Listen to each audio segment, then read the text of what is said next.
तो शुरू करेंगे क्वेश्चन नंबर 1 से। सबसे पहले क्वेश्चन नंबर 1 में पूछ रहा है rent payable to partner will be. तो आपको बताना है 4 में से कौन सा ऑप्शन होगा। A debited to rent payable account, B debited to profit and loss appropriation account, C credited to partners capital account, D credited to rent payable account.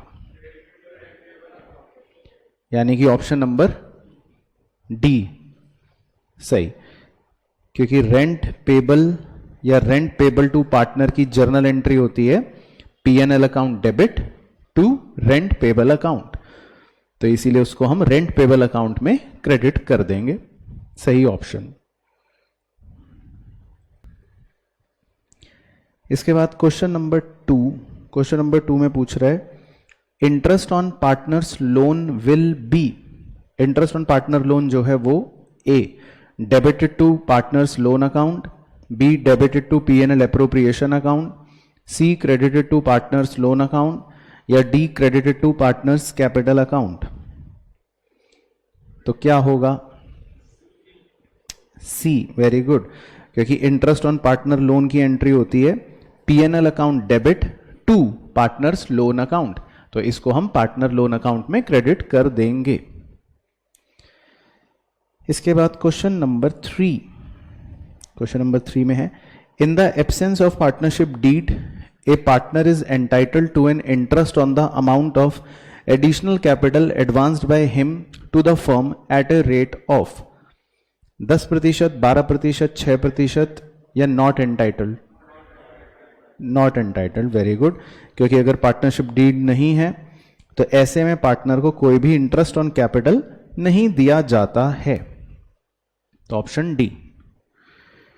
इसके बाद जी क्वेश्चन नंबर 4 में है revaluation of assets eight the time of reconstitution is necessary. कह रहा है कि reconstitution के टाइम पे रीवैल्यूएशन करना एसेट का अनिवार्य है, क्योंकि बिकॉज देयर प्रेजेंट वैल्यू में बी डिफरेंट फ्रॉम देयर, यानी कि उनकी प्रेजेंट वैल्यू किससे अलग हो सकती है? उनकी बुक वैल्यू से अलग हो सकती है। तो प्रेजेंट वैल्यू एक तरह से मतलब हो गया मार्केट वैल्यू, और बुक वैल्यू मतलब बैलेंस शीट वैल्यू। ठीक है। इसके बाद क्वेश्चन नंबर 5, अब आप थोड़ा सा आपको सॉल्व करना पड़ेगा।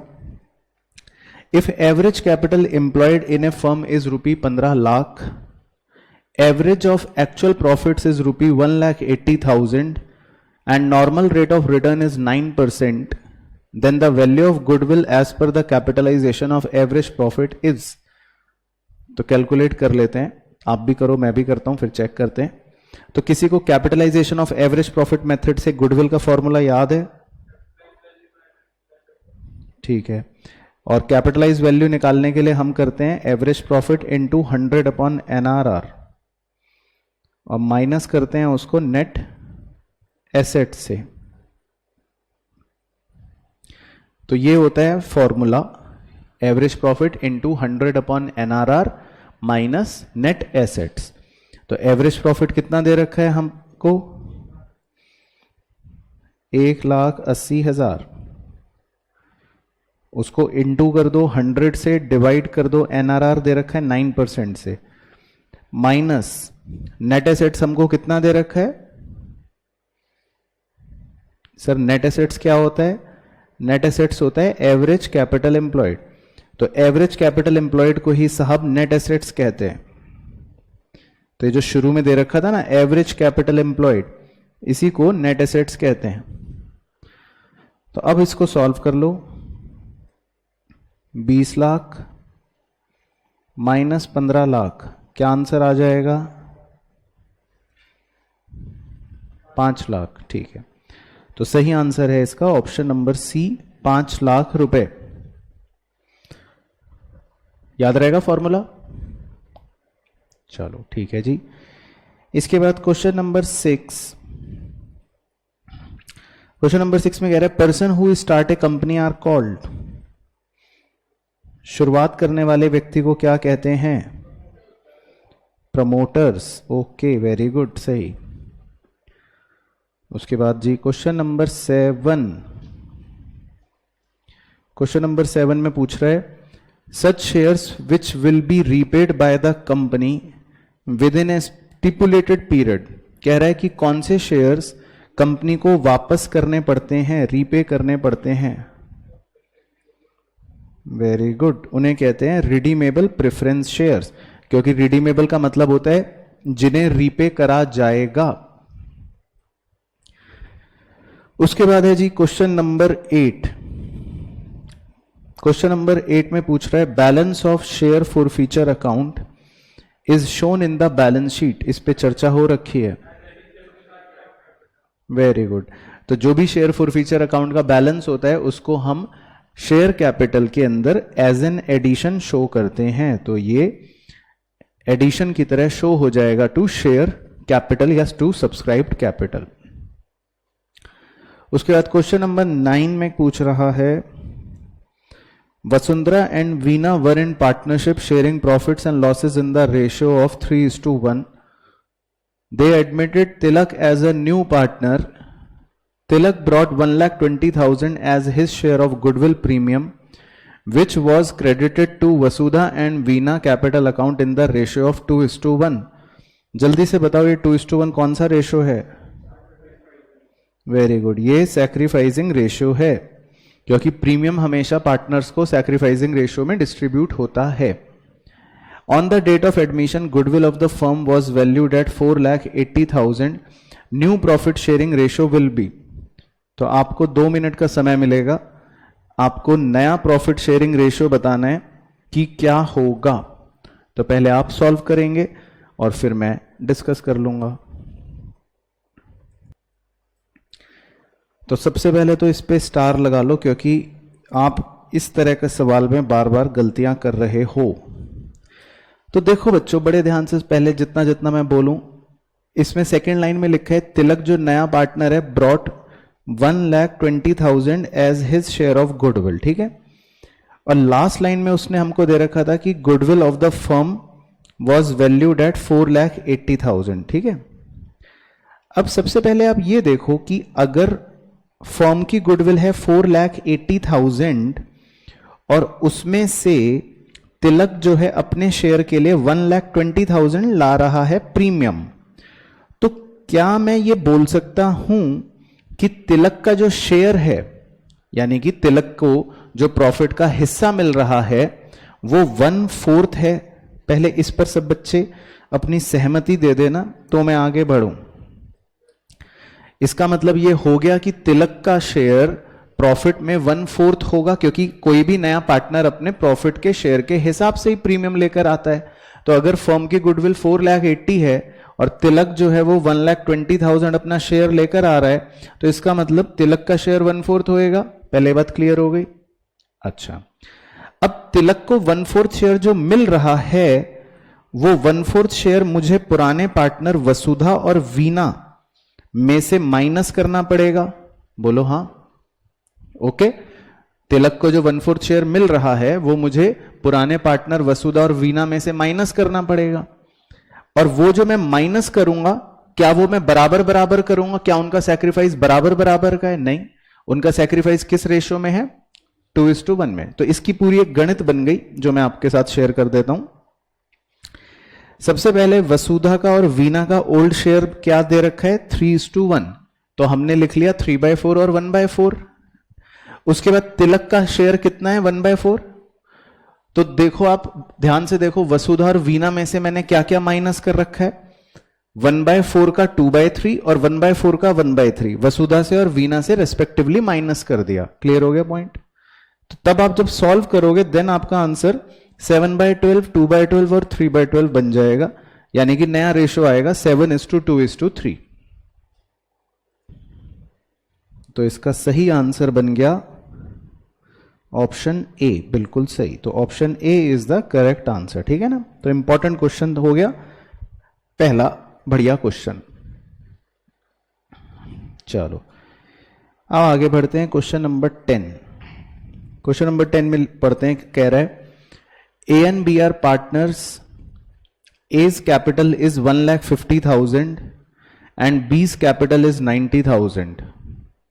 General reserve appear in the books at 60,000. chocolate. Normal return on capital is 10%. NRR.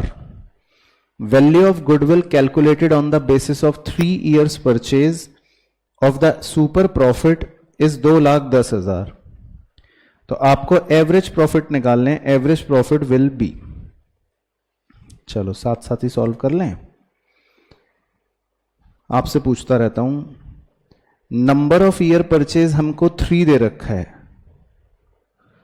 और गुडविल हमको 2,10,000 दे रखी है, तो क्या आप सुपर प्रॉफिट बता सकते हो कितना आएगा? 70,000. Very good. क्योंकि गुडविल है 2,10,000, उससे उसको आप नंबर ऑफ ईयर परचेज से डिवाइड कर दोगे 3 से, तो सुपर प्रॉफिट आपका आ जाएगा 70,000. ओके. फिर उसके बाद नॉर्मल प्रॉफिट कैसे निकालते हैं? नॉर्मल प्रॉफिट के लिए आपको चाहिए कैपिटल एम्प्लॉयड. तो मैं जो वैल्यूज बोलूंगा उन्हें जोड़कर मुझे बताना. कैपिटल एम्प्लॉयड में ए की कैपिटल आ गई 150, बी की कैपिटल आ गई 90 और जनरल रिजर्व आ गया 60. इन तीनों को जरा ऐड करो, कितना आ गया? 3 लाख आ गया. तो कैपिटल एम्प्लॉयड 3 लाख आ गया. तो कैपिटल एम्प्लॉयड 3 लाख आ गया, उसका 10% निकालो तो नॉर्मल प्रॉफिट आ जाएगा. तो 10% बताओ 3 लाख का? 30,000. तो नॉर्मल प्रॉफिट आ गया 30,000. तो क्या आप जानते हो कि एवरेज प्रॉफिट इन दोनों का सम होता है? जानते हैं हम. तो एवरेज प्रॉफिट का आंसर क्या बन गया? 1 लाख. तो average profit is equal to 1 lakh. Super profit plus normal profit यानी कि 1 लाख. ठीक है. तो जल्दी करने हैं सवाल. चलो question number 11. X and Y entered into partnership on 1 April. On 1 January, they admitted Z as new partner for 1/6 share, which he acquired equally from X and Y. बताओ इस लाइन से क्या समझ आ रहा है? सैक्रिफाइसिंग रेशियो जो है वो इक्वल है. The new profit sharing ratio of XYZ is 3:2:1. ठीक है, वो भी दे दिया. Calculate the profit sharing ratio of X and Y eight the time of forming of the partnership. तो आपको X और Y का रेशियो पूछ रहा है, तो एक तरह से आपको ओल्ड रेशियो निकालना. बढ़िया सवाल हो गया. फिर से सितारा लगा रहा हूं. तो पहले आपको मिलेंगे 2 मिनट, फिर हम डिस्कस करेंगे. तो इसमें भी पुराने सवाल की तरह ही कोशिश करना कि आंसर आपका गलत आए, है ना. चलो सर चेक करवा दो सर, ये तो मुश्किल है. तो भाई they admitted Z as new partner for 1/6 share. ठीक है, पहले मैं जितना पूछूं उतना बताता रहना. Z जो है नया पार्टनर 1/6 शेयर के लिए एडमिट हो रहा है, और ये आगे ये भी लिखा है विच ही एक्वायर इक्वली फ्रॉम X और Y, जो उसने बराबर बराबर X और Y से एक्वायर करा है.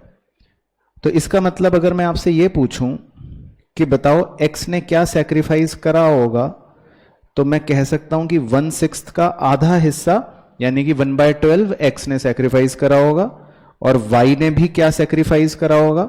1/6 का आधा हिस्सा यानी 1/12 Y ने भी सैक्रिफाइस करा होगा. राइट. ये हम X और Y के सैक्रिफाइस बोल सकते हैं. अब हमने ये तो पढ़ रखा है कि old minus new is equal to sacrifice. ये तो हमने पढ़ ही रखा है कि old minus new is equal to क्या होता है? सैक्रिफाइस. तो इसमें न्यू को अगर मैं उधर ले जाऊंगा तो इक्वेशन क्या बन जाएगी? Old is equal to sacrifice plus new. तो अब X का देखो सैक्रिफाइस कितना है जो हमने अभी निकाला? 1/12. Y का सैक्रिफाइस कितना है? वही 1/12. तो ये तो हो गए इनके सैक्रिफाइस. प्लस कर दिया उसमें नया शेयर. नया रेशियो आपको क्या दे रखा था XYZ का? 3:2:1. तो X का शेयर हो गया 3/6, Y का शेयर हो गया 2/6. तो दोनों को आप जोड़ लोगे तो आपको पता लग जाएगा. तो इसका सही आंसर बताया बच्चों ने. Right answer 7:5. तो 7:5 का मतलब हो गया ऑप्शन कौन सा? D, donkey. तो सही ऑप्शन है इसका 7:5. तो ये आप नोट कर लेना अपने रजिस्टर में, सो दैट इन फ्यूचर आपके पास भी रहे सॉल्यूशन कि कैसे सॉल्व हुआ। चलो सर, अब मुश्किल सवाल करवाओ सर कोई। आओ जी, क्वेश्चन नंबर 12, ये भी बढ़िया सवाल है, इस पे भी तारे लगा लो, ये एग्जाम के लिए बड़ा इंपॉर्टेंट है। On C's admission machinery appeared in the books of the firm at 1,80,000, ठीक है, एंड फर्नीचर एट 1 लाख, ठीक है। तो बुक्स का मतलब है बैलेंस शीट के अंदर मशीनरी 180 की दे रखी है और बैलेंस शीट के अंदर फर्नीचर 1 लाख का दे रखा है। On revaluation it was found that machinery is over valued bye 20%। तो रिवैल्यूएशन में पता चला कि मशीनरी जो है वो 20% ज्यादा पाई गई है। Net loss on revaluation is calculated at 40,000। कह रहा है रिवैल्यूएशन में नेट लॉस जो आया है वो 40,000 का आया है। What will be the revalued figure of furniture. तो आपको यह बताना है कि फर्नीचर की रिवाइज्ड या रीवैल्यूड फिगर क्या होगी। चलो, तो बहुत ही बेहतरीन सवाल है। तो सर पहले हम करेंगे, हमें 5 मिनट का आप समय दो और फिर उसके बाद सर आप डिस्कस कर लेना जब हम आपका चेप लेंगे। तो पहले आपको मौका मिल रहा है तो आप करें, फिर मैं डिस्कस करता हूं।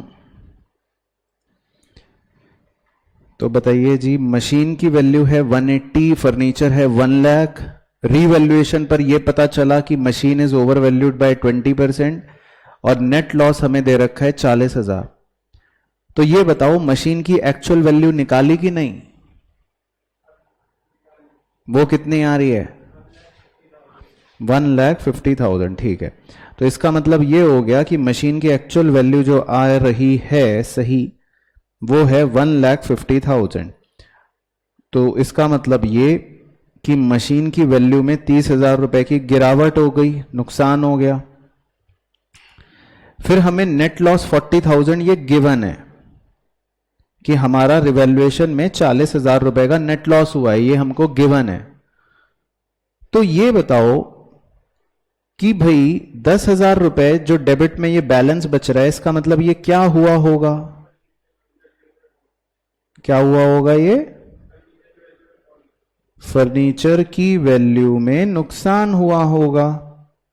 तो आपको यहां से पता चलेगा कि इसका मतलब फर्नीचर की वैल्यू में 10,000 रुपए की क्या हुई है? गिरावट हुई है।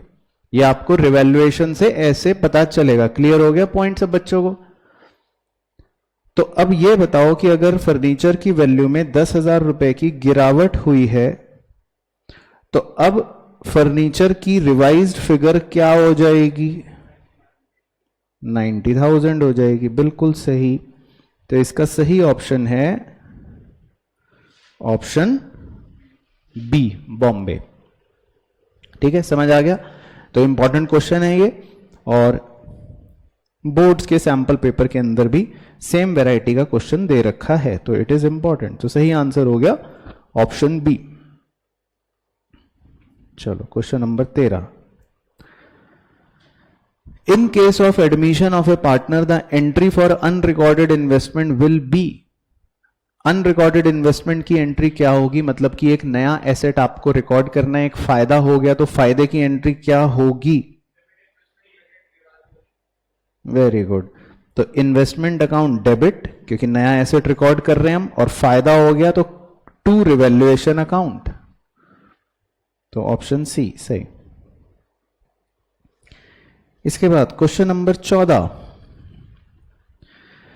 Ronaldo limited forfeited 300 equity share of 10 each fully called up, ठीक है, तो 10 रुपए कॉल करे, on which ₹5 per share including premium 1 was received. कह रहा है जिसमें हमें 5 रुपए प्रीमियम सहित रिसीव हुए हैं। तो मतलब फेस वैल्यू कितना रिसीव हुआ? 4। तो मैं ए लिख लूं 4 रुपए, और 6 रुपए हमें रिसीव नहीं हुआ। फिर वह पूछ रहा है इट लेटर री issued the shares at a discount. कह रहा है उसने बाद में शेयर्स को डिस्काउंट पर री इशू कर दिया, ठीक है।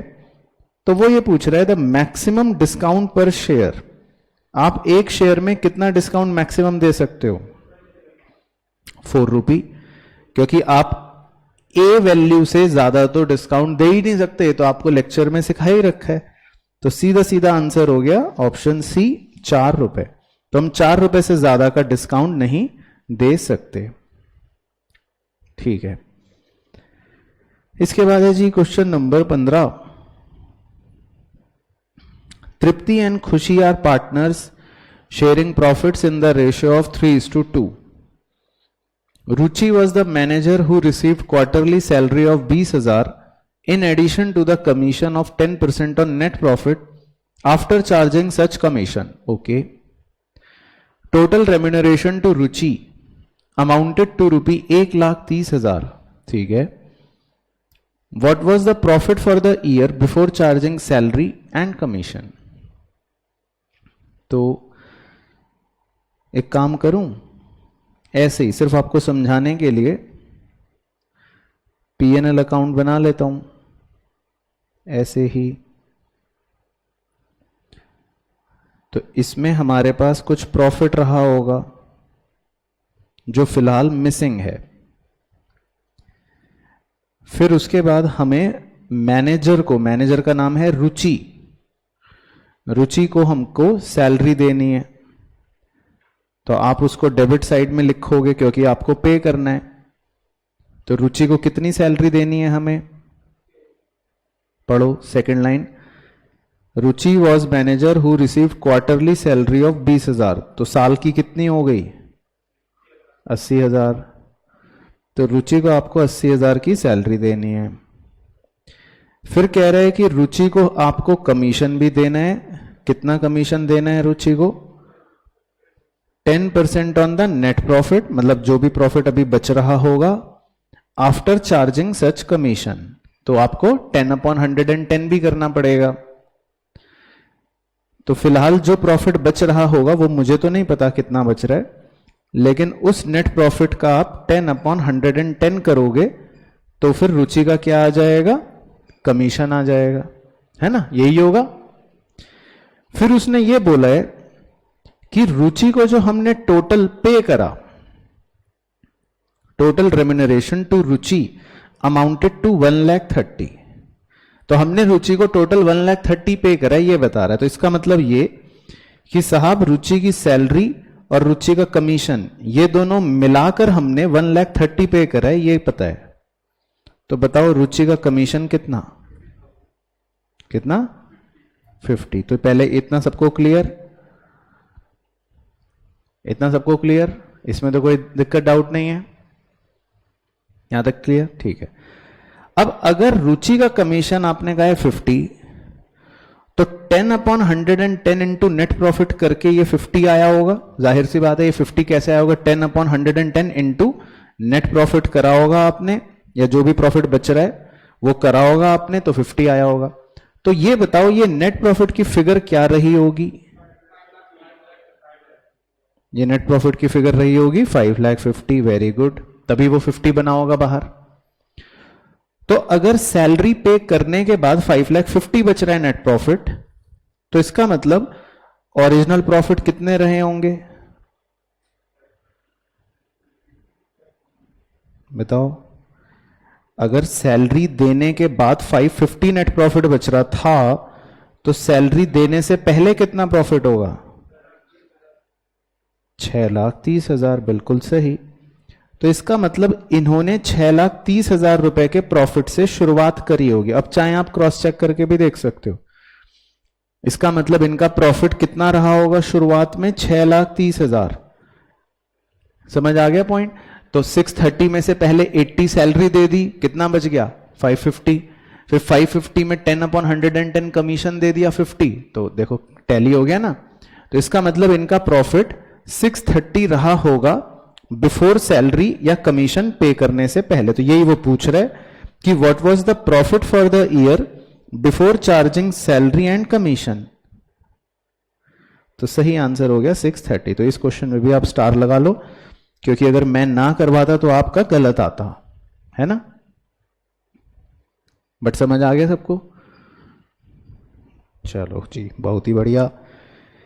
इसके बाद क्वेश्चन नंबर 16। तो 16 पढ़ो। On A share of ₹50 issued at a premium of 10 on which 40 including premium is called up.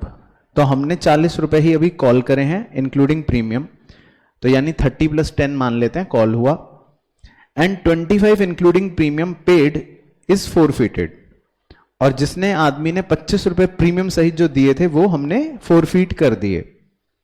तो share capital will be debited bye, तो पहले कॉन्सेप्ट बताओ क्या सिखाया है। शेयर कैपिटल को हम डेबिट करते हैं किससे, called up face value portion से, बस यही होता है। तो अगर उसने 40 रुपए इंक्लूडिंग प्रीमियम कॉल करा है ना, लिखा था ना 40 रुपए इंक्लूडिंग प्रीमियम इज कॉल्ड, तो 40 के अंदर अगर प्रीमियम भी है तो खाली फेस वैल्यू कितना होगा 30। तो क्लियर हो गया, तो इसका मतलब कॉल्ड अप फेस वैल्यू कितनी 30।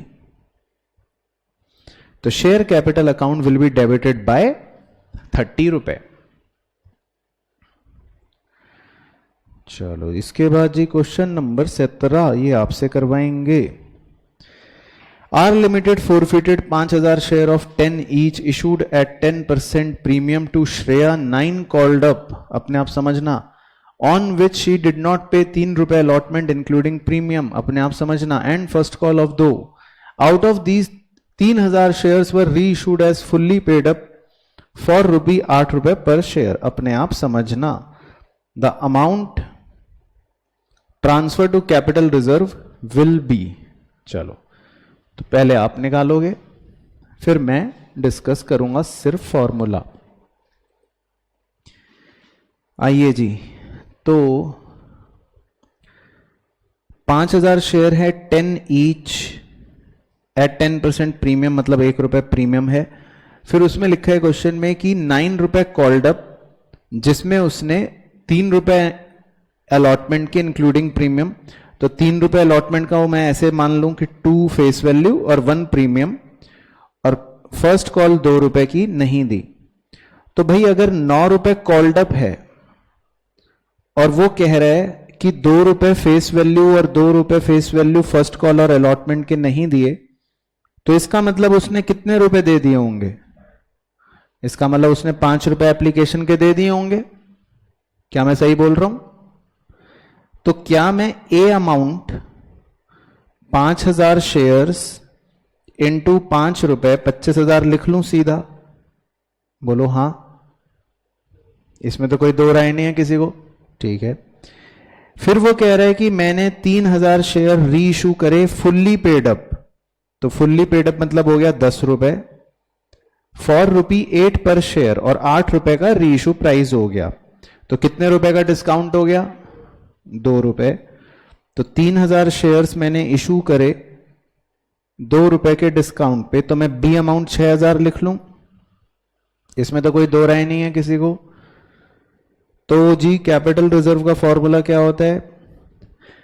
ए amount into number of share reissued divided by number of share forfeit minus B amount, जो आएगा 9000। ठीक है, क्लियर? तो सही बताया पुरुष वर्ग ने, 9000 इज द राइट आंसर। तो amount transfer to capital reserve will be 9000। Clear हो गया? चलो इसके बाद है जी क्वेश्चन नंबर 18, फिर आपका पार्ट 1 खत्म, मतलब सेक्शन ए खत्म। Yuvraj sports limited forfeited 5000 equity share of 10 each issued at a premium of 5 per share.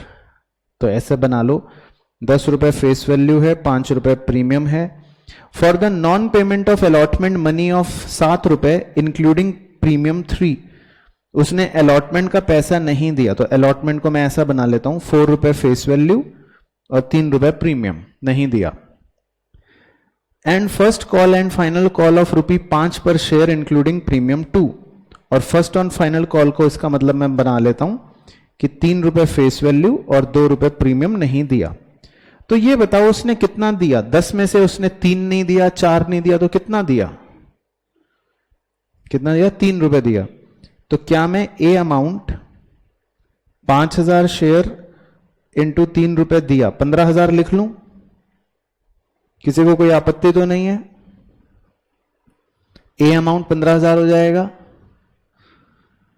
अच्छा, फिर है out of these 2000 equity shares were subsequently reissued at a premium of 5 रुपए। तो बताओ बी अमाउंट कितना? Very good, क्योंकि इस बार तो डिस्काउंट दे ही नहीं रहे हम, री इशू पर प्रीमियम पे इशू कर रहे हैं। तो कैपिटल रिजर्व का फॉर्मूला क्या? A amount into number of share reissued upon number of share forfeit minus B amount, जो तो 0 है। ठीक है, तो इस गणित को सॉल्व करके क्या आ गया? 6000। तो आपका आंसर आ गया 6000। तो this is your capital reserve. Clear? चलो, तो ये तो थे आसान क्वेश्चन खत्म। अब मुश्किल सवाल शुरू होंगे क्वेश्चन नंबर 19 से। चलो, तो 19 का बताना है, ओरल क्वेश्चन है। The balance in the investment fluctuation reserve after meeting the fall in the book value of investment at the time of admission will be transfer to, very good, capital account of old partners, क्योंकि investment fluctuation reserve के बचे हुए पैसे को हम partners के old ratio में दे देते हैं। ठीक है, उसके बाद 20 में आपको थोड़ा अपने कलम का इस्तेमाल करना पड़ेगा। P and Q are partners sharing profits and losses in the ratio 4:1. P surrender 1/6 from his share and Q surrender 1/4 of his share in favor of R. What will be the R's share? चलो, तो मैं भी कर देता हूं साथ साथ। तो P और Q कह रहा है कि उनका प्रॉफिट शेयरिंग रेशियो है 4:1। तो P का और Q का मैं कितना कितना लिख सकता हूं? 4/5 और 1/5, है ना। अब लिखा है P surrender 1/6 from his share. P अपने शेयर का 1/6 सरेंडर कर रहा है। तो P के शेयर का अगर मैं 1/6 निकालूं तो 4/5 इंटू 1/6 हो जाएगा फ्रॉम हिज शेयर। ओ, मैं तो देख रहा था कौन बच्चा अलर्ट है। तो P में ने लिखा है P surrender 1/6 from his share, तो P तो खाली अपना 1/6 ही सरेंडर करेगा ओनली। ठीक है, और Q के बारे में लिखा है Q surrender 1/4 of his share.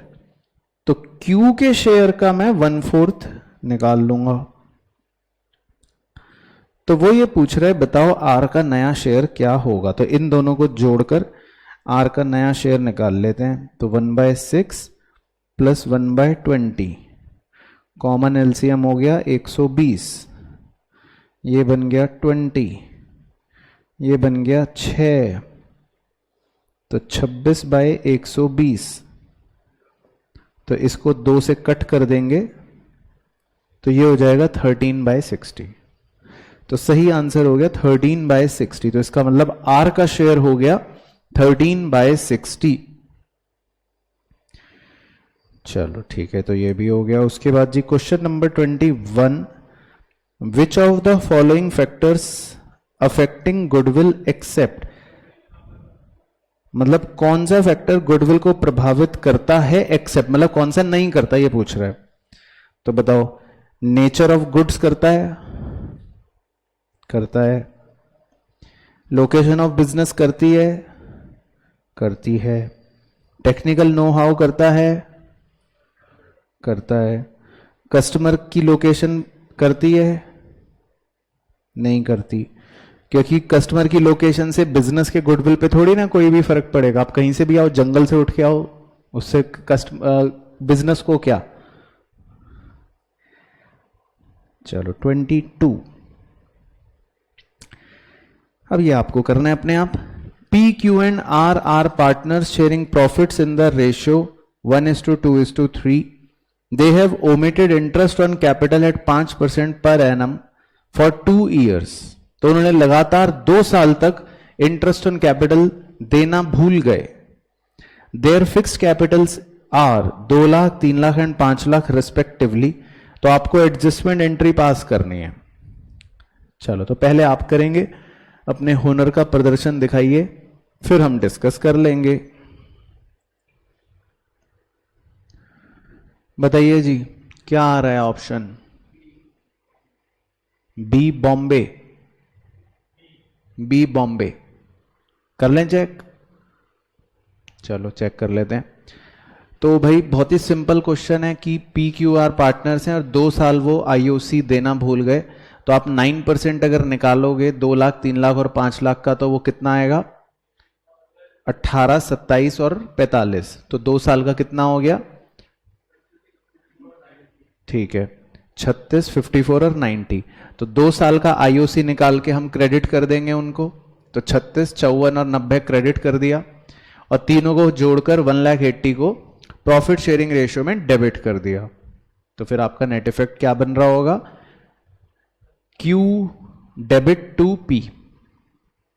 Clear सब बच्चों को? तो Q डेबिट टू P आपका सही आंसर बन गया, तो इसको मार्क कर लेते हैं, Q डेबिट टू P,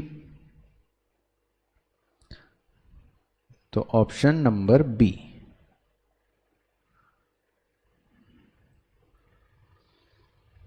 ठीक है, चलो 23 ओरल है, फटाफट बच्चे बताएंगे। 23 में पूछ रहा है which of the following statement does not relate to reserve capital, इनमें से कौन सी स्टेटमेंट कैपिटल रिजर्व से रिलेट नहीं करती?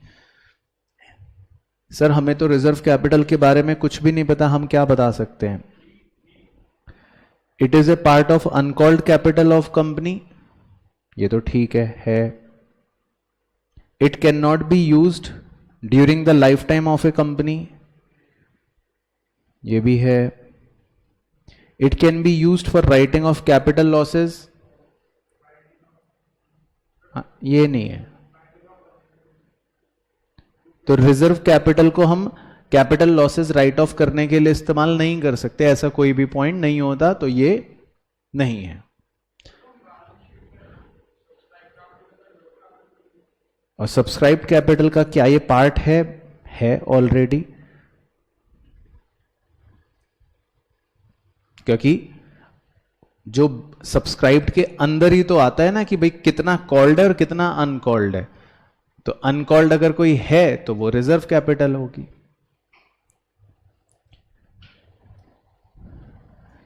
उसके बाद जी 24, तो 24 में क्या पूछ रहा है? Akash limited inviting applications for issuing 20,000 shares of ₹100 each at par, the amount was payable as follows. ठीक है, तो 30, 20, 50 applications received for 27,000 shares, application for 2,000 shares were rejected and the pro rata allotment was made to the remaining applicants. तो बताओ remaining pro rata applicants कितने हुए? 25,000, उन्हें आपने 20,000 share allot कर दिए, तो बताओ प्रो राटा रेशो कितना हुआ? Very good, 5:4। All the calls were made and were duly received except allotment and final call from Seema who was allotted 1200 shares। तो सीमा को 1200 शेयर्स अलॉट हुए हैं, तो बताओ सीमा ने अप्लाई कितने करे होंगे? वेरी गुड, तो इसका मतलब सीमा ने 1500 शेयर्स के लिए अप्लाई करा होगा, तभी उसको 1200 अलॉट हुए हैं। ठीक है, फिर उसके बाद कह रहा है हर शेयर्स पर फोरफिटेड, तो सीमा ने अलॉटमेंट और फाइनल कॉल नहीं दी ना, तो उसके शेयर फोरफिट कर दिए, तो मैं ऐसा क्रॉस लगा देता हूं, तो अलॉटमेंट नहीं दिया, फाइनल कॉल नहीं दिया, उसने सीमा ने सिर्फ क्या दिया? एप्लीकेशन दिया। तो so simple, amount credited to share forfeiture account, तो इसमें हम क्या लिखते हैं कि कौन सा अमाउंट जो हमें रिसीव हुआ हो, है ना, इग्नोरिंग प्रीमियम, प्रीमियम इसमें कोई है नहीं। तो उसने कितनी एप्लीकेशंस भेजी हमें? 1500 शेयर्स की, और एप्लीकेशन के हैं 30 रुपए, तो कितना अमाउंट हो गया? 45,000। तो इसका सही ऑप्शन हो गया ऑप्शन ए।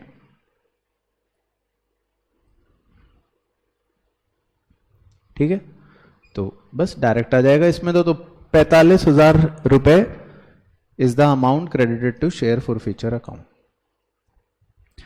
उसके बाद है जी 25 पढ़ लेते हैं। 25 में कह रहा है C Limited forfeited 1000 share of 100 each, issued at a premium of 5 रुपए per share to be paid at the time of allotment for the non-payment of first call. The second and final call of 20 रुपए had not been called. तो 20 रुपए की final call तो अभी तक हुई नहीं है और 20 रुपए की फर्स्ट कॉल के पैसे उसने अभी तक दिए नहीं है. तो बताओ उसने कितने रुपए दिए? 60. Very good. तो क्या मैं 60,000 रुपए को ए अमाउंट लिख लूं? बोलो हां. किसी के घुटने में दर्द तो नहीं हो रहा? ए अमाउंट 60,000 रुपए लिख लूं, इसका मतलब उसने 60,000 रुपए दिए होंगे. बोलो ना हां. फिर आगे पढ़ो. Out of these 700 shares were reissued as fully paid up as at a discount of 10 रुपए. बताओ बी अमाउंट कितना लिखूं? 7,000. Very good. क्योंकि 10 रुपए का डिस्काउंट दिया और 700 शेयर्स री इशू करें. ठीक है, क्लियर हो रहा है? तो कैपिटल रिजर्व पूछ रहा है, बताओ. तो कैपिटल रिजर्व का फॉर्मूला लगा के निकालो कि क्या आंसर आएगा. A into number of share reissued divided by number of share forfeit minus B. तो बताओ क्या आ रहा है? 35,000 सही आंसर. तो सही ऑप्शन हो गया ऑप्शन बी. ठीक है, क्लियर? चलो उसके बाद है जी 26. तो 26 आपसे पूछ लेंगे. 26 में लिखा है star limited invited applications for issuing 2 lakh equity 2 lakh shares of ₹10 each at par. The amount was payable as follows. 2 रुपए एप्लीकेशन, 4 रुपए अलॉटमेंट, 4 रुपए first call. Applications were received for 1,80,000 shares. इसका मतलब होता है under subscription. Application for 50,000 share were made full allotment. Application for 10,000 shares were rejected and the pro rata allotment was made to the remaining applicants. तो ये ऐसा इन्होंने क्यों लिखा है?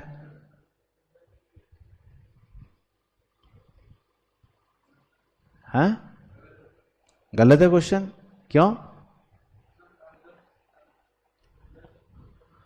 भाई? वैसे यहां तक पढ़ते पता चल रहा है अंडर सब्सक्रिप्शन हो रहा है. ठीक है ना? और अंडर सब्सक्रिप्शन में थोड़ी ना ऐसा सब होएगा कि 50,000 एप्लीकेशंस को हम फुल अलॉटमेंट दे रहे हैं, 10,000 को रिजेक्ट कर रहे हैं और रिमेनिंग जो बचे उनको हम प्रोराटा दे रहे होंगे. तो इसका मतलब क्वेश्चन में क्या है? तो इसका मतलब है क्वेश्चन में मैन्युफैक्चरिंग डिफेक्ट है. तो इसको अब छोड़ देते हैं, है ना? क्योंकि फिर तो अब सॉल्व ही नहीं हो सकता. अब तो भगवान भोलेनाथ भी आ जाएं तो भी बात नहीं बनेगी ना. चलो, तो 1 नंबर आपको फ्री के मिल जाएंगे एग्जाम में. मजे आ गए. इसके बाद क्वेश्चन नंबर 27. तो 27 अपने आप पढ़ो एक बार और एक बार अपने आप सॉल्व करो. फिर मैं पूछता हूं आपसे कि क्या आपने आंसर निकाला 27 का.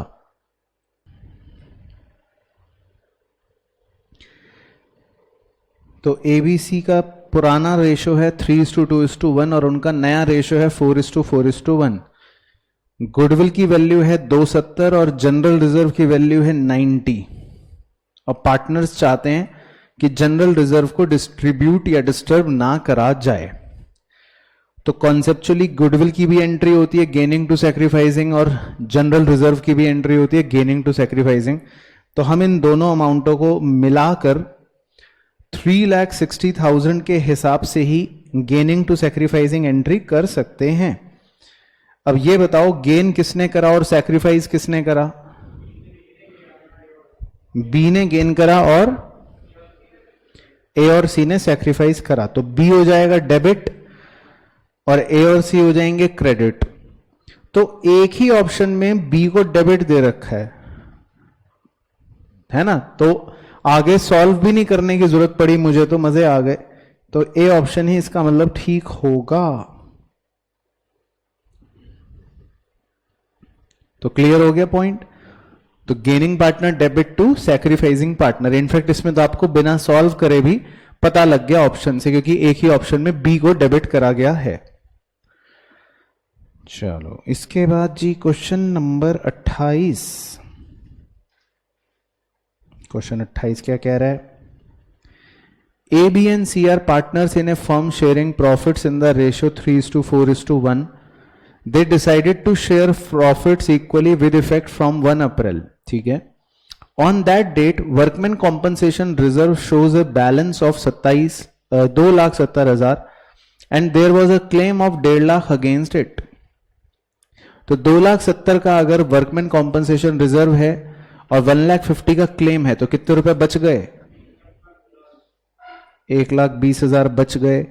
उस 1,20,000 को हम क्या करते हैं? सही, ओल्ड पार्टनर्स के बीच में हम ओल्ड रेशियो में क्रेडिट कर देते हैं। तो 1,20,000 को 3:4:1 में क्रेडिट करोगे तो कौन सा ऑप्शन सही बन जाएगा? बताओ जी। ए को मिलेगा 45, बी को मिलेगा 60, सी को मिलेगा 15। तो option number D is the correct option. ठीक है, चलो कोई मुश्किल सवाल नहीं आ रहा। 29 देखते हैं, क्या पता मुश्किल हो। A and B are partners sharing profits in the ratio of 4:1. A surrender 1/4 of his share and B surrender 1/3 of his share in favor of C, new partner. C's share of goodwill is valued at 1,40,000 and C brings half of his share of goodwill in cash. What will be the A's share of goodwill? चलो तो ये आप निकालो जी। मजेदार question है, चटपटा question है।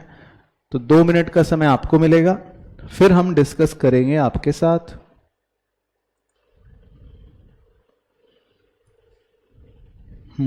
तो क्या आ रहा है? Option C for cat. तो बच्चे कह रहे हैं ऑप्शन सी फॉर कैट। चलो चेक कर लेते हैं। तो मुझे ऐसा लग रहा है कि शायद मेरा भी सी ही आ रहा है। तो प्रीमियम फॉर गुडविल जो है वो 1,40,000 है, जो सी अपने साथ लाया गुडविल का शेयर। बस हमको ये निकालना है कि ए और बी का सैक्रिफाइसिंग रेशियो क्या होगा, क्योंकि प्रीमियम फॉर गुडविल का शेयर हम ए और बी के सैक्रिफाइसिंग रेशियो में बांट देते हैं। तो मैंने ए का सैक्रिफाइस निकाल लिया 1/4 ऑफ 4/5। मैंने बी का सैक्रिफाइस निकाल लिया 1/3 ऑफ 1/5। तो मुझे पता लग गया ए का सैक्रिफाइस है 1/5 और बी का सैक्रिफाइस है 1/15। तो इसका मतलब उनका सैक्रिफाइसिंग रेशियो आ गया 3:1। क्या मैं सही कह रहा हूं? यही है। तो बस फिर आप ए का शेयर निकाल सकते हो 1,40,000 इंटू 3/4। तो ए ने अपने सैक्रिफाइस के अनुसार ए को मिल जाएगा 1,05,000 का प्रीमियम फॉर गुडविल। ठीक है, तो सही ऑप्शन बताया आपने और मेरा भी सही ऑप्शन यही आया, ऑप्शन सी। चलो उसके बाद जी नेक्स्ट क्वेश्चन नंबर 30। इसमें भी दिमाग लगाना पड़ेगा अब आपको। A and B are partners sharing profits in the ratio of 4:3. C is admitted for 1/5 share and he brings rupee 2,10,000 as his share of goodwill in cash, of which 1,80,000 is credited to A and the remaining amount to B. New profit sharing ratio will be। तो पहले तो 2 सितारे लगा लो, बेहतरीन सवाल है। और फिर पहले आप ट्राई करो, फिर हम डिस्कस कर लेते हैं।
हाँ जी बताइए, हो गया बच्चों जी? क्या आ रहा है? सी फॉर कैट। सही आ रहा है। पहले तो ये बताओ, सी इज एडमिटेड फॉर 1/5 शेयर। सी जो है नया पार्टनर, वो 1/5 शेयर के लिए एडमिट हुआ, ठीक है ना? तो इसका मतलब हमें ए और बी से 1/5 लेना पड़ेगा। फिर बाद में वो कह रहा है कि सी 2,10,000 अपने गुडविल का पैसा जो लाया, जिसमें से 1,80,000 जो है ए को मिल गया, तो रिमेनिंग कितना बच गया होगा? 30,000 वो बी को मिल गया। तो प्रीमियम का शेयर हमेशा हमेशा किस रेशो में मिलता है? सैक्रिफाइसिंग रेशो में मिलता है। तो अगर ए को 1,80,000 मिला है और बी को 30 मिला है, तो अगर आप ए और बी को मिलने वाले प्रीमियम के अमाउंट्स को नोटिस करोगे, तो इसका मतलब यह है कि ए और बी ने 6:1 के अनुपात में सैक्रिफाइस करा है। क्या मैं सही बोल रहा हूं? इसका मतलब ए और बी ने 6:1 में ही सैक्रिफाइस करा होगा। तो अब आप देखो जो वर्किंग होगी, ए, बी और सी मैंने लिखकर पहले ए और बी के ओल्ड शेयर लिख लिए 4/7, 3/7, और सी को मैंने 1/5 शेयर के लिए एडमिट कर लिया, और ब्रैकेट में जो माइनस करा मैंने ए और बी में से, अगर आप देखोगे गौर से, तो 1/5 को मैंने माइनस करा किस रेशो में? 6:1 में। तो ए में से मैंने 6/7 और बी में से मैंने 1/7 के अनुसार शेयर को माइनस कर लिया। फिर उनको जब सॉल्व करा, तो ए का आ रहा है 14/35, बी का आ रहा है 14/35 और सी का आ रहा है 7/35। तो नया रेशियो हो गया 14:14:7 या 2:2:1। तो सही ऑप्शन 2:2:1। ठीक है।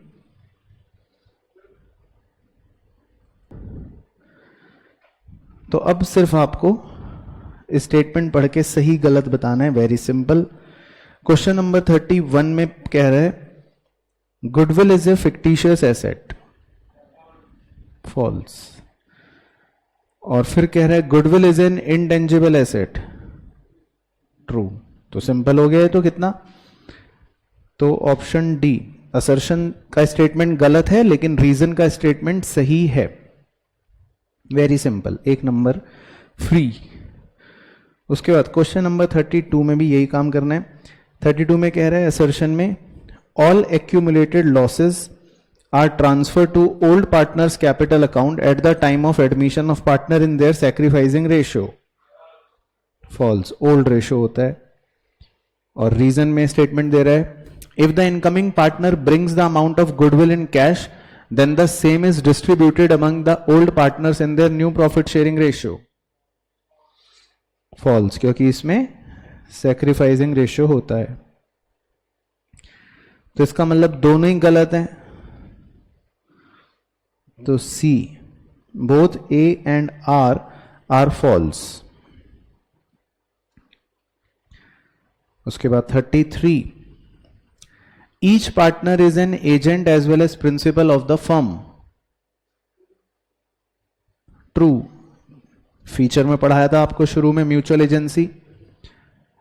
each partner is bound by the acts of other partners, her partner दूसरे पार्टनर को अपने कार्य के लिए प्रतिबद्ध कर सकता है। अगर मैं चोरी करके भाग गया तो आपको भी जेल हो जाएगी अगर हम पार्टनर्स हैं तो। बताओ ट्रू? ट्रू। तो इसीलिए सोच समझ के पार्टनरशिप करनी है। और यही रीजन है, इसीलिए हम कहते हैं कि हर पार्टनर एक दूसरे के एजेंट और प्रिंसिपल होते हैं। तो मैं अगर कोई काम कर रहा हूं तो टेक्निकली मैं आपके बिहाफ पे कर रहा हूं वो काम। तो मैंने अगर चोरी कर दी तो आपको भी जेल होगी, ठीक है। तो एक पार्टनर दूसरे पार्टनर को बाइंड कर सकता है, ठीक है। तो पार्टनरशिप फर्म जब बनाओगे कल को, तो सोच समझ के पार्टनर चुनना, ठीक है सर। चलो 34, विकास limited issued a prospectus inviting application for 5 lakh share of 10 each at a premium of ₹10 per share. On application 4 including 2 premium, तो फेस वैल्यू 2, ऑन अलॉटमेंट 7 रुपए इंक्लूडिंग 3 प्रीमियम तो face value 4, on first call 5 रुपए including 2 premium तो face value 3, तो balance face value कितनी बची 1 और premium कितना बचा 3। A shareholder holding 800 share failed to pay the allotment and first call money and his shares were forfeited after the first call। तो एक शेयर होल्डर ने एप्लीकेशन तो दे दिया होगा लेकिन उसने अलॉटमेंट और फर्स्ट कॉल के पैसे नहीं दिए और उसके शेयर फर्स्ट कॉल के बाद ही फोरफीट हो गए। In the entry of forfeiture of shares security premium reserve account will be debited with. तो सिक्योरिटी प्रीमियम हम किससे डेबिट करते हैं, जितने रुपए हमें नहीं मिला। तो उसने 2 रुपए प्रीमियम अलॉटमेंट और मतलब 3 रुपए प्रीमियम अलॉटमेंट और 2 रुपए प्रीमियम फर्स्ट कॉल का नहीं दिया। तो कितने रुपए नहीं दिए प्रीमियम के 5 रुपए और कितने शेयर्स हैं उसके 800। तो share forfeiture share security premium में कितने रुपए डेबिट हो गए 4000। तो इसका आंसर आ गया 4000। ठीक है, क्लियर। इसके बाद जी 35 में कह रहा है Atul limited invited application for issuing 1 lakh equity share of 50 रुपए each eight a premium of 10 रुपए पर शेयर। तो एप्लीकेशन 15 रुपए इंक्लूडिंग 4 प्रीमियम तो 11 फेस वैल्यू, अलॉटमेंट 10 रुपए पर शेयर इंक्लूडिंग 2 प्रीमियम तो 8 फेस वैल्यू, फर्स्ट कॉल 20 रुपए इंक्लूडिंग 3 प्रीमियम तो 17 फेस वैल्यू। बताओ फाइनल कॉल की फेस वैल्यू 14 रुपए। बताओ फाइनल कॉल का प्रीमियम 1 रुपए। ठीक है। Gopal a share holder holding 400 shares did not pay allotment and first call money. तो गोपाल ने अलॉटमेंट के पैसे और फर्स्ट कॉल के पैसे नहीं दिए और उसके शेयर जो है फोरफीट हो गए। Share forfeiture account will be credited bye, क्या होता है इसका लॉजिक, जितना पैसा मिला 400 इंटू 15 लेकिन इग्नोरिंग प्रीमियम तो 400 इंटू 4 रुपए प्रीमियम इग्नोर कर देंगे या सीधा सीधा 400 इंटू 11 कर लो। क्लियर है। तो शेयर फॉरफीचर में हम क्या अमाउंट क्रेडिट करते हैं, जितने रुपए हमें रिसीव हुए लेकिन इग्नोरिंग प्रीमियम, प्रीमियम का पोर्शन इग्नोर करके। तो हमें सिर्फ एप्लीकेशन के 11 रुपए मिले फेस वैल्यू, तो बस 400 इंटू 11 कितना हो गया 4400। ठीक है। उसके बाद 36 में कह रहा है given below are 2 statements, one labelled as assertion. तो बस वही बताना है आपको सही गलत। असर्शन में लिखा है shares are forfeited due to non payment of allotment या कॉल अमाउंट। ट्रू। तो शेयर इसीलिए फॉरफिट होते हैं अगर कोई अलॉटमेंट या कॉल के पैसे ना दे तो। Forfeited shares can not be reissued at discount. False. Very good. तो इसका मतलब कौन सा ऑप्शन बन गया सही, डी। ए तो सही है लेकिन आर गलत है। क्लियर। क्वेश्चन नंबर 37 से अब हमारे आसान आसान क्वेश्चन शुरू हो जाएंगे। तो 37 में लिखा है x limited issued A prospectus inviting application for 1,10,000 equity shares. The company received applications for 1 lakh shares. During the first year, ₹8 per share were called. Shyam holding 2000 share did not pay the first call of ₹2 per share. Shyam's share were forfeited after the first call and later on 1500 shares of the forfeited shares were reissued at ₹7 per share, ₹8 called up. Subscribed but not fully paid up. Capital will B. चलो तो ये पहले मैं आपको देता हूं, आप करेंगे 2 मिनट के लिए अपनी बुद्धि लगा के, फिर उसके बाद हम मिलजुल कर इस पर चर्चा कर लेंगे। आइए जी तो चेक करें, देखें जरा क्या है कहानी। तो एक्स लिमिटेड ने इनवाइट करा एप्लीकेशन 1,10,000 इक्विटी शेयर के लिए और कंपनी को एप्लीकेशन रिसीव हुए 1,00,000 शेयर्स के लिए, ठीक है। ड्यूरिंग द फर्स्ट ईयर ₹8 पर शेयर वर कॉल्ड। तो इसका मतलब मैं ये कह सकता हूं कि कंपनी ने ₹2 अभी तक तो कॉल ही नहीं करे, राइट। तो पहले हम 1,00,000 शेयर्स की बात करते हैं आपके साथ। तो कंपनी के पहले जो है वो 1,00,000 शेयर्स थे जो कंपनी ने इशू करे, ठीक है ना। अब उसके बाद जब कहानी आगे बढ़ी तो लिखा है Shyam holding 2,000 share did not pay first call of ₹2।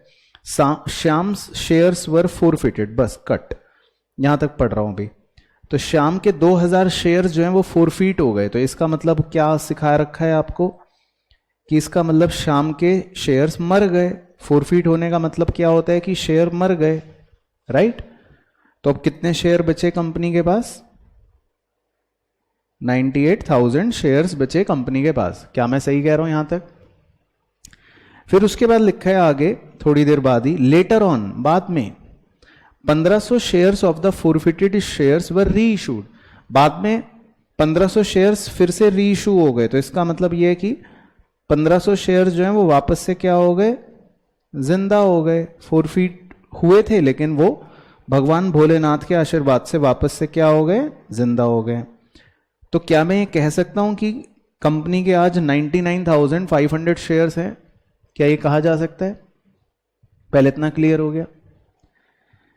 अब जब आपको सब्सक्राइब्ड शेयर कैपिटल का नोट सिखाया था शेयर्स के अंदर, तो सब्सक्राइब्ड शेयर कैपिटल के अंदर बताया था कि 2 तरह की सब हेडिंग्स होती हैं, 2 तरह के पॉइंट्स होते हैं। एक होता है subscribed and fully paid. Subscribed and fully paid उन शेयरों को कहा जाता है जिन्होंने अपने पूरे ₹10 दे दिए हैं। लेकिन क्वेश्चन में लिखा है कि कंपनी ने सिर्फ ₹8 कॉल करे हैं। इसका मतलब अभी तक किसी भी शेयर्स पे ₹10 हमको पूरे तो नहीं मिले, तो कोई भी शेयर फुल्ली पेड तो होगा ही नहीं। दूसरी कैटेगरी होती है subscribe but not fully paid. इसका मतलब होता है कि कंपनी ने अगर किसी शेयर्स पर पूरे पैसे नहीं मिले हैं तो उसको हम इस कैटेगरी में लिखते हैं। तो हमारे कितने शेयर्स हैं? 99,500 शेयर्स लिखने पड़ेंगे आपको, राइट। समझ के 99,500 क्यों लिखने पड़ेंगे? क्योंकि अभी कंपनी के कितने शेयर्स हैं? सिर्फ 99,500 शेयर्स हैं। ऑफ ₹10 ईच, कॉमा कितने रुपए कॉल्ड अप? ₹8 called up. तो कंपनी के 99,500 शेयर्स हैं और ₹8 कॉल्ड अप, क्योंकि कंपनी के सारे शेयर अभी कितने रुपए कॉल करें कंपनी ने? खाली ₹8 कॉल करें। तो अगर आप 99,500 शेयर्स को ₹8 से मल्टीप्लाई करो तो पहले बताओ कितना आंसर आएगा? 7,96,000, ठीक है। तो 99,500 shares of ₹10 each, comma ₹8 called up का आंसर तो आ जाएगा पहले 7,96,000, ठीक है। इतना पार्ट हो गया। फिर 2 चीजें आपको एडिशनल सिखाई हैं कि हम इसके अंदर कॉल्स इन अरियर को डिडक्ट करते हैं, अगर कोई है तो इफ एनी, और शेयर फॉर फीचर अकाउंट का जो भी बैलेंस होता है उसको हम ऐड करते हैं, अगर कोई होता है तो इफ एनी। तो पहले इतनी बात ही सबको याद है? पहले इतनी बात सबको याद है? तो कॉल्स इन अरियर क्या कोई है? कॉल्स इन अरियर सोचो, कॉल्स इन अरियर क्या कोई है? शाम का कितने रुपए? बताओ ना कितने रुपए? Shyam holding 2,000 share did not pay first call of ₹2। तो कितना है कॉल्स इन अरियर? ₹6। कौन सा नशा करके बैठे हो? ₹1,000। क्यों? कैसे कैलकुलेशन पूरी समझाओ। वो तो बाद में आता है। कॉल्स इन अरियर में क्या होता है फंडा? 2,000 इंटू 2 यानी ₹4,000। ठीक है, ये मैं ले लेता अगर ये लाइन ना लिखी होती, शाम्स शेयर्स वर फोरफिटेड। तो आपको क्या सिखा रखा है? कॉल सिनेरियर सिर्फ तभी लिया जाता है अगर शेयर फोरफिट ना हुए हो, तो यानी कि जिंदा शेयर अगर होते तो हम कॉल सिनेरियर लेते, लेकिन शाम के शेयर तो मार दिए हमने, शाम के शेयर तो फोरफिट कर दिए हमने, तो कभी भी जब शेयर फोरफिट हो जाते हैं तो कॉल सिनेरियर नहीं लिया जाता। ये बात हिंदी में लिख लो चाहे रजिस्टर में, मेरी गलती नहीं है, मैं 4 बार सिखा चुका हूं, हर पेपर में सवाल आता है। तो जो भी शेयर फोरफिट हो जाता है उसका कॉल सिनेरियर नहीं लेते हैं कभी भी। क्लियर हो गया पॉइंट? तो शाम का आपको कॉल सिनेरियर नहीं लेना, क्योंकि शाम के शेयर फोरफिट हो गए हैं। अगर फोरफिट ना होते शेयर तो आप ले लेते। अच्छा चलो, कितनी बार भी सिखा लो आप तो भूलोगे। उसके बाद ऐड शेयर फॉर फीचर में क्या सिखा रखा है? शॉर्टकट। वेरी गुड, ये याद है, जितने शेयर रीइशू नहीं हुए, तो कितने शेयर रीइशू नहीं हुए? 2000 फोरफिट करे थे कंपनी ने, वेरी गुड, उसमें से 1500 तो रीइशू कर दिए थे, तो कितने रीइशू नहीं करे थे? 500 रीइशू नहीं करे थे, very good, into amount received.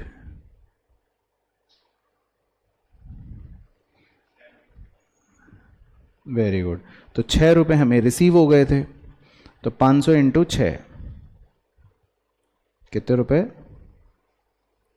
3000। तो आपका जो फाइनल आंसर आएगा वो आएगा 796 प्लस 3000, यानी कि 799। तो इसको आप नोट कर सकते हो अपने रजिस्टर में फ्यूचर रेफरेंस के लिए, और सही आंसर होगा, सही ऑप्शन होगा 799। तो 799 पर हम टिक लगा लेते हैं, तो A option is the correct option. ठीक है ना? तो याद रखना है, जो बारीक बात बताई जाती है उसको आगे के पेपरों में अप्लाई करना है।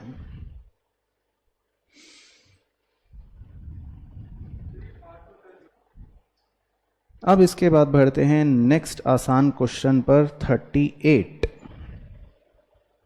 तो 38 में लिखा है assertion premium received on issue of share can not be distributed as dividend, यानी कि सिक्योरिटी प्रीमियम रिजर्व को आप डिविडेंड की तरह डिस्ट्रीब्यूट नहीं कर सकते।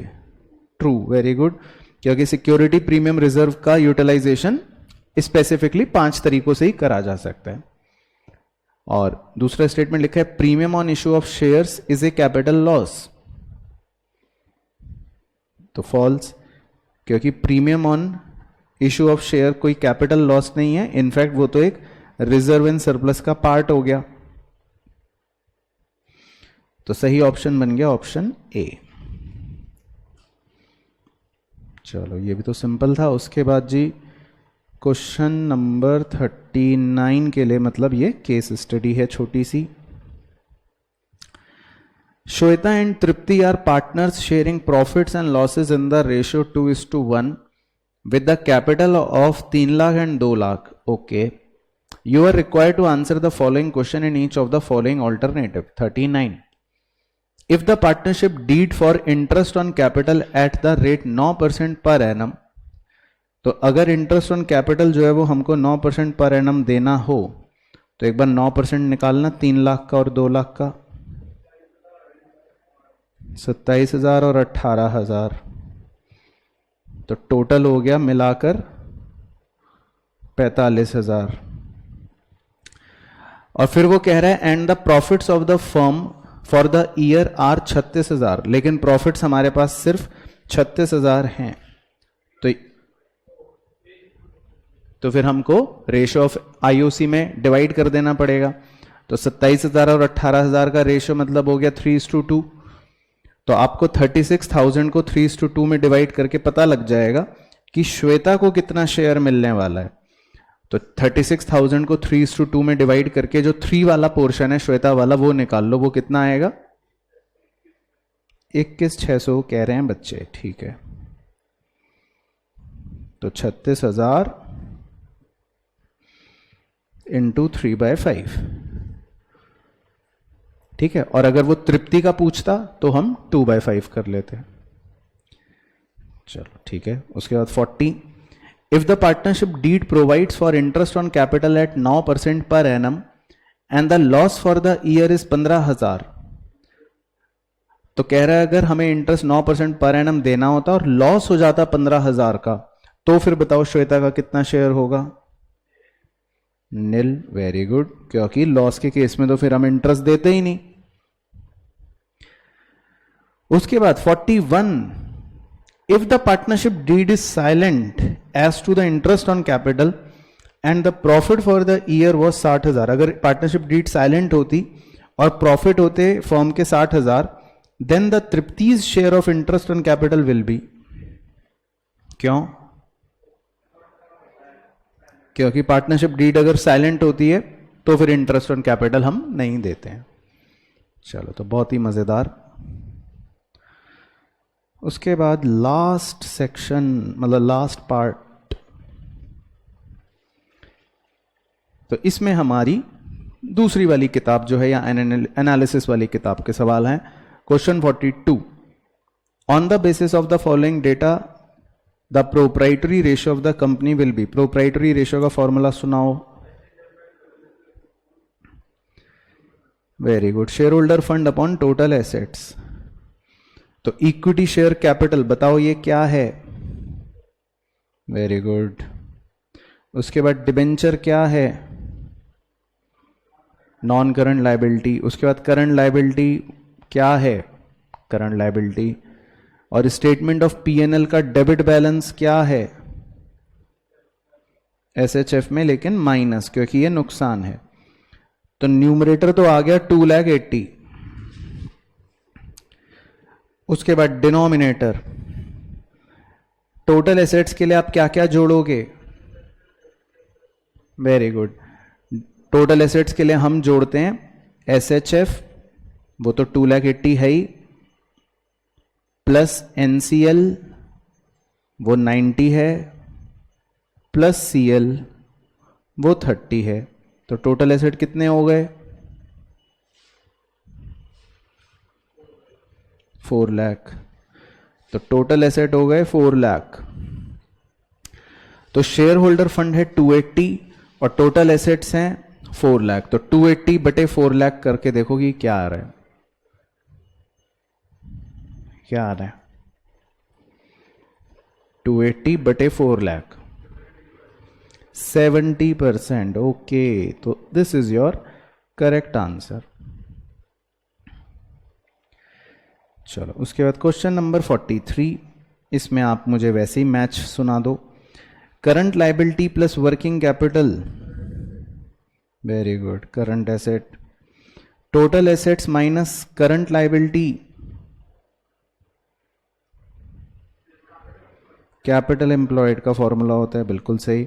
और share capital plus reserve and surplus share holder fund, है ना। तो ये हम कर लेंगे।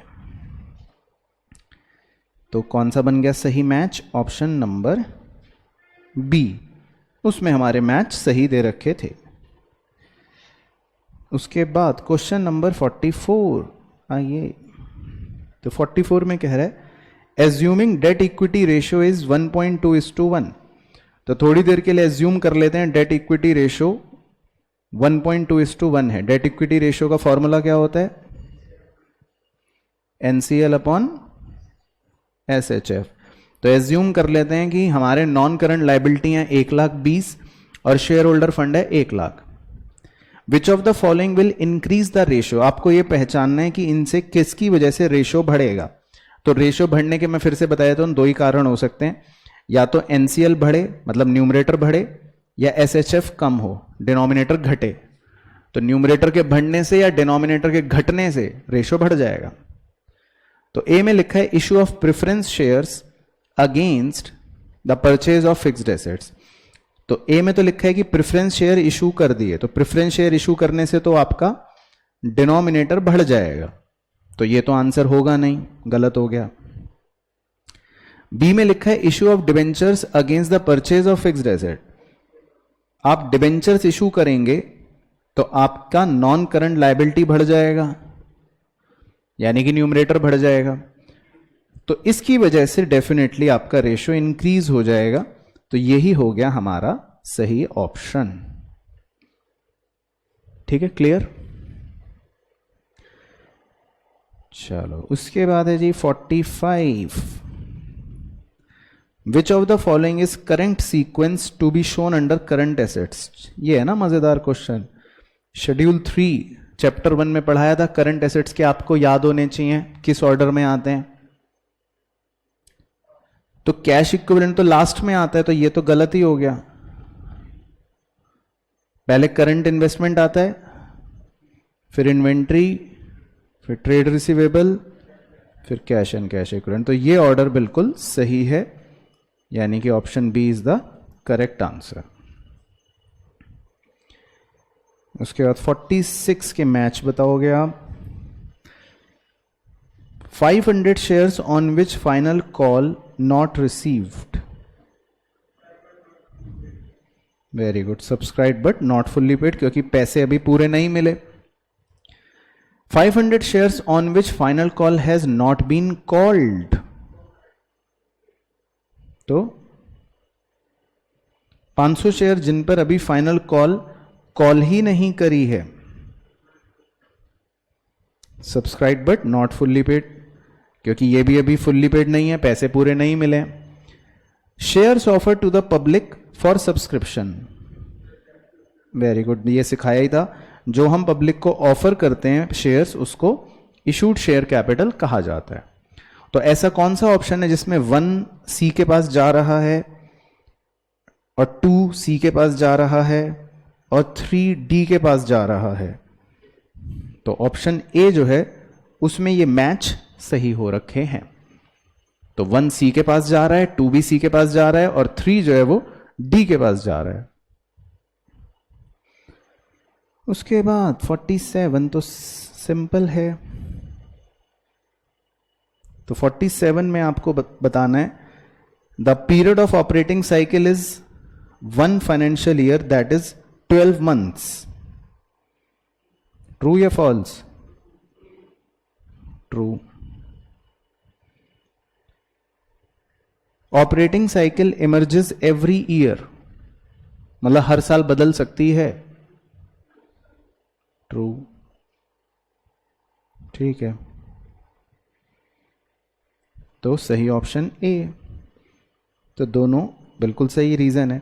तो ऑपरेटिंग साइकिल 12 महीने की होती है और वो हर साल बदल जाती है, क्योंकि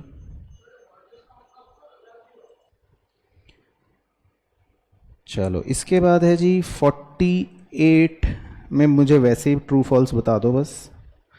48 में कह रहा है share holders fund include debenture redemption reserve also. क्यों? वेरी गुड, क्योंकि डिबेंचर रिडेम्पशन रिजर्व होता है रिजर्व एंड सरप्लस हेडिंग में, और reserve and surplus heading share holder fund का पार्ट होती है। और दूसरा कह रहा है share holders fund include negative balance of statement of PNL also. True, अभी अभी हमने देखा भी था ऊपर। तो इसके अंदर स्टेटमेंट ऑफ पीएनएल का नेगेटिव बैलेंस भी आता है, क्योंकि वो लॉस होता है ना। तो ऑप्शन आप अपने आप सेलेक्ट कर लेना ये, लेकिन इसका करेक्ट एक्सप्लेनेशन नहीं है, क्योंकि दोनों का कोई लिंक नहीं है ना। वो अलग फैक्ट है, ये अलग फैक्ट है, तो दोनों अलग अलग फैक्ट्स हैं। तो आपका सही ऑप्शन बन जाएगा both are true but reason is not correct reason. चलो अब मुश्किल सवाल। तो यहां हमें कुछ जानकारी दे रखी है, फॉलोइंग फिगर्स। तो इस जानकारी की मदद से 49 में तो पूछ रहा है डेट इक्विटी रेशियो निकालना है, और 51 में पूछ रहा है इंटरेस्ट कवरेज रेशियो निकालना है, और 52 में पूछ रहा है total asset to debt ratio निकालना है। तो बेसिकली इस कहानी से 4 पार्ट सॉल्व करने, 50 आपका होमवर्क रहेगा। तो पहले डेट इक्विटी रेशियो के लिए आपसे चर्चा कर लेता हूं। तो पहले हम एक बार आइटम्स की चर्चा कर लेते हैं आपके साथ। शेयर कैपिटल बताओ किसका पार्ट होता है? Share holder fund. General reserve, share holder fund. Balance of PNL, share holder fund. ये नेगेटिव है, ध्यान रखना, -50 है तो माइनस कर देंगे। उसके बाद करंट लायबिलिटी, तो करंट लायबिलिटी है। Inventory, current asset. Trade receivable, current asset. Marketable security, current asset, cash at bank, current asset, tangible fixed asset, non current asset, loans at 10%, non current liability, 12% debenture, non current liability. ठीक है, पहले इसमें तो कोई परेशानी नहीं है। तो चलो पहले डेट इक्विटी रेशियो ही सॉल्व करवा दो जरा। तो डेट इक्विटी रेशियो का फॉर्मूला क्या होता है जी? NCL bye SHF। तो एक बार NCL का टोटल करना, नीचे के दोनों 6 लाख, तो NCL तो हो गया 6 लाख, और SHF का टोटल करना, ऊपर के 3 2,50,000। तो NCL है 6 लाख, SHF है 2.5 लाख, तो 6 लाख बटे 2.5 लाख करके बताओ क्या आ रहा है? 2.4:1। ठीक है, तो पहला आंसर तो आ गया 2.4:1। Clear?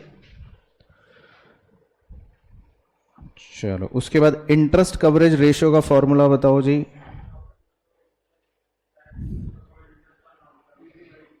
Profit before interest and tax divided bye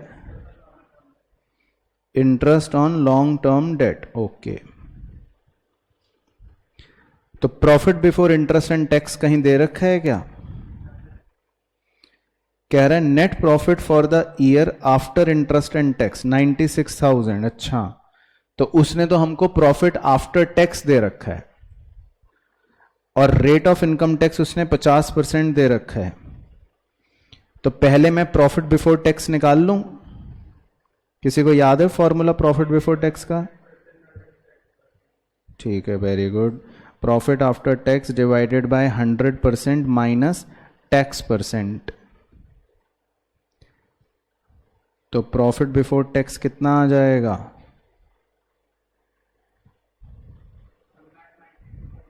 1,92,000। फिर आपको लेकिन निकालना है profit before interest and tax, तो ऐड बैक करना पड़ेगा interest on long term debts. तो एक बार अपने लॉन्ग टर्म डेट्स का इंटरेस्ट निकाल लें हम। हाँ सर, निकाल लो।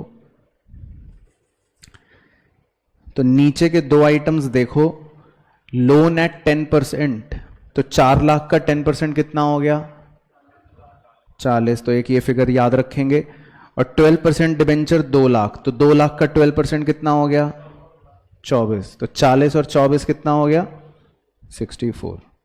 तो interest on long term debts 64। तो आपका PBIT कितना आ गया? 256। तो ये तो है न्यूमरेटर, ठीक है, 256। और इंटरेस्ट कितना निकाल लिया हमने? 64। ये है डिनोमिनेटर। तो बस अब तो हम चैंप हैं। तो PBIT 256 और इंटरेस्ट 64। इसे सॉल्व करके बताओ। 64 का टेबल याद है? हाँ, 4 टाइम्स है ना। 64 का पहाड़ा याद करवाया था ना सेकंड क्लास में। तो 64 इंटू 4 256। तो इंटरेस्ट कवरेज रेशियो आ गया 4 टाइम्स। उसके बाद तीसरा रेशियो निकालना है, total asset to debt ratio. Formula बताओ इसका। Total assets upon NCL। तो आओ टेबल पे चलते हैं।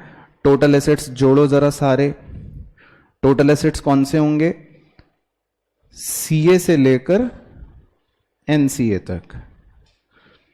तो एक बार CA से लेकर NCA तक ये जोड़ना। इन्वेंट्री से लेकर टेंजिबल फिक्स्ड एसेट तक।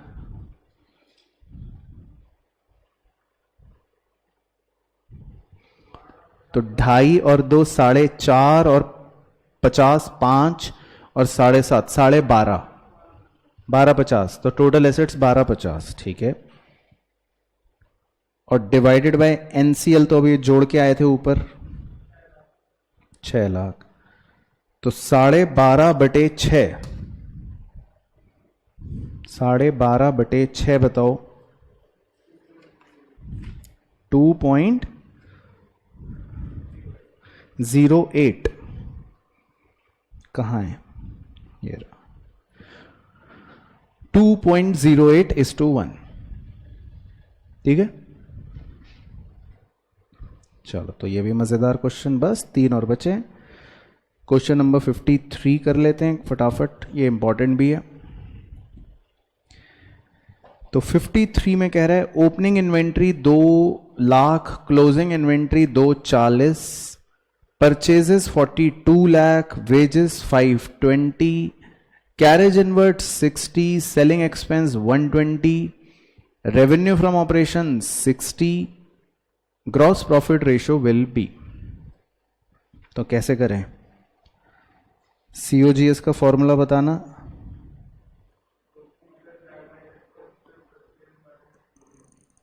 ओपनिंग इन्वेंट्री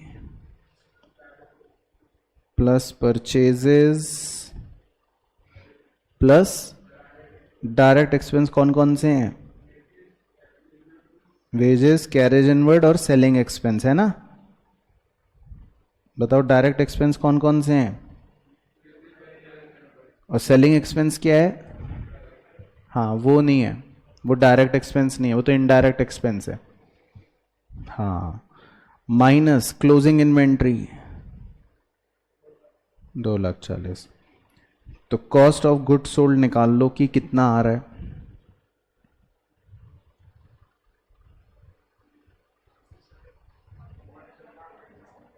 $47,40,000, तो 47,40,000 आ रहा है COGS, ठीक है। फिर उसके बाद किसी को ग्रॉस प्रॉफिट का फॉर्मूला याद है, very good, RFO minus COGS। RFO हमको दे रखा है 60 लाख, COGS हमने अभी अभी निकाला 47,40,000, तो ग्रॉस प्रॉफिट कितना आ गया, 12,60,000, ठीक है, सही है ये फिगर, ठीक है। फिर उसके बाद जीपी रेशियो का फॉर्मूला बताओ, जीपी अपॉन RFO इंटू 100, तो जीपी है 12,60,000, RFO है 60 लाख इंटू 100, तो 1260/60 इंटू 100 करना, कितने प्रतिशत, 21%, तो इसका मतलब ऑप्शन सी 21%, ठीक है, क्लियर हो गया। तो जीपी अपॉन RFO इंटू 100, तो इसको सॉल्व करके आ रहा है 21%, ठीक है। चलो उसके बाद theory simple 54, which of the following is not a limitation of financial statement analysis, कह रहे क्या लिमिटेशन नहीं है, तो अफेक्टेड बाय विंडो ड्रेसिंग ये तो है, इग्नोर्स क्वांटिटेटिव एस्पेक्ट ये नहीं है, क्योंकि क्वांटिटेटिव एस्पेक्ट को तो बल्कि ये लेता है, कंसिडर करता है, तो ये लिमिटेशन नहीं है, बाकी सब लिमिटेशंस हैं। और इसके बाद 55 last question, credit RFO 6 lakh, trade receivable turnover ratio 5 times, calculate opening debtor if closing debtors are 2 times in comparison to opening debtor, ठीक है जी। तो ट्रेड रिसीवेबल टर्नओवर रेशियो का जरा फॉर्मूला बताइए, very good, credit RFO divided by average trade receivable, तो अगर trade receivable turnover ratio हमें 5 times दे रखा है और क्रेडिट RFO हमें 6 लाख दे रखी है, तो क्या आप एवरेज ट्रेड रिसीवेबल बता सकते हो, 1 लाख 20,000, ठीक है। तो एवरेज ट्रेड रिसीवेबल जो है वो इधर आ गए, तो मतलब ये बन गया 1,20,000। उसके बाद एवरेज ट्रेड रिसीवेबल का फॉर्मूला,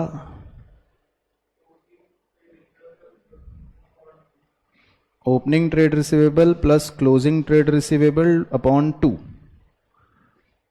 तो मैं ऐसा भी लिख सकता हूं कि opening trade receivable plus closing trade receivable is equal to 240। 2 को उधर क्रॉस मल्टीप्लाई कर देते हैं। अब ओपनिंग ट्रेड रिसीवेबल को x ले लूं तो क्लोजिंग ट्रेड रिसीवेबल कितना हो गया, लिखा था closing debtors are 2 times in comparison to opening debtor. तो क्लियर। तो बताओ x का आंसर क्या आएगा, 3x इज इक्वल टू 240। तो x इज इक्वल्स टू क्या हो गया आंसर, 80। तो ओपनिंग डेटर्स का आंसर आ जाएगा 80,000।